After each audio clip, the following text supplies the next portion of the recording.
This was an unexpected situation, so to speak. When it looked like the Kingdom of Science already got a new ally, one ally was captured.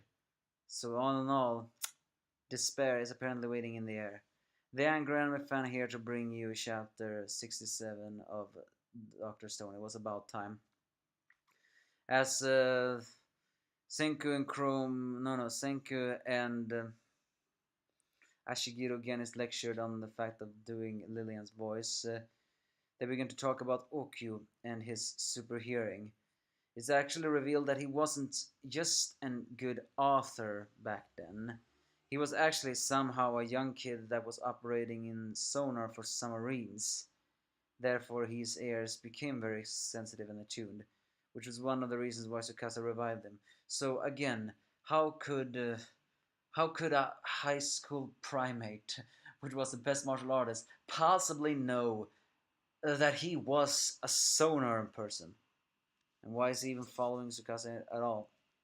So, elsewhere, Magma and Chrome tries to find a way to escape from Ukyo, but Ukyo is definitely playing with them all the time. It's during this time, though, that Chrome begins to think that every single arrow has not hit Chrome, but they have been in perfect accuracy, meaning that he is intending to capture him but not destroy them.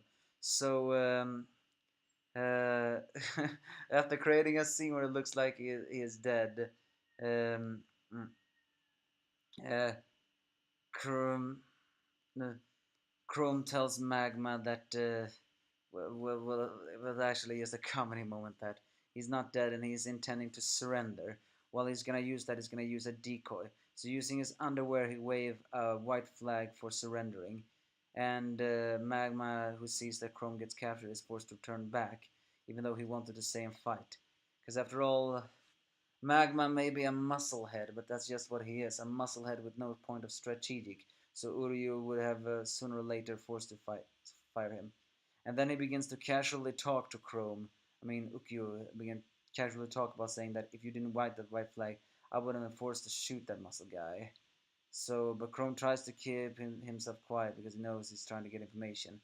As he is taken to the Empire, he sees Tsukasa for the first time and immediately realizes that he is indeed Tsukasa since he has a different aura. As Tsukasa stood up, we see his very likely his most trusted generals, an unknown female, two very muscular guys, and Hyuga, who before Chrome, well, they look like giants, so to speak, as he boldly proclaims himself to Tsukasa, who hates all modern scientists, that he is a scientist from Ishigami village. How Chrome is gonna get out of this alive? No idea. So, we'll see that sooner. As soon as Magma returns to the village and hears what Chrome is happening, Koako immediately dashes to save Chrome. So Senku stops her by calling in the microphone "Stop, Lioness," as her father restrains her, then telling them that they cannot just rush into enemy places just like that. So, but Senku agrees. They're not going to. They're gonna do an all-unit sortie, and since they have Homura on down from surveillance, who by the way is actually enjoying some very much noodles, and she's not even binded, mind you. They're now gonna transport all of their equipment to next to the Tsukasa Empire, and then Kohako mentions that this is actually very confusing. She says something like, "In just half a month, winter will begin." And if they sat here and wait, then Tsukasa's forces will finish them off. What I'm trying to say is, hasn't winter already happened, or it mentions something else? Well, either way, they gather together all the stuff they have invented, but it's very heavy stuff. There's no way they can transport that. So Senku once again says they're gonna invent something else. They're gonna invent the first new prehistoric car, an automobile, so to speak. Well, the thing is, though, who's gonna drive it? It's not like it's going to work on this primitive way anyway. So Chrome is captured, The guys are gonna waste time building an automobile so they can transport all of the heavy things from the Kingdom of Science.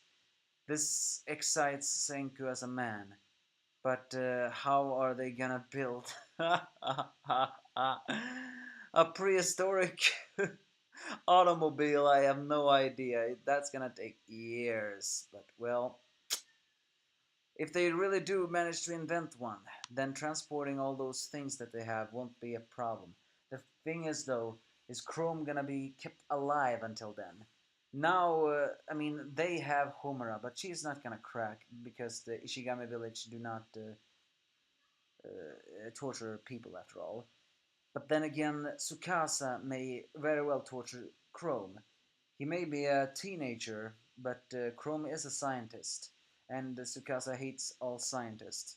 So whatever is gonna happen now, it's a big question. Or is he intending to turn Chrome into an ally of his?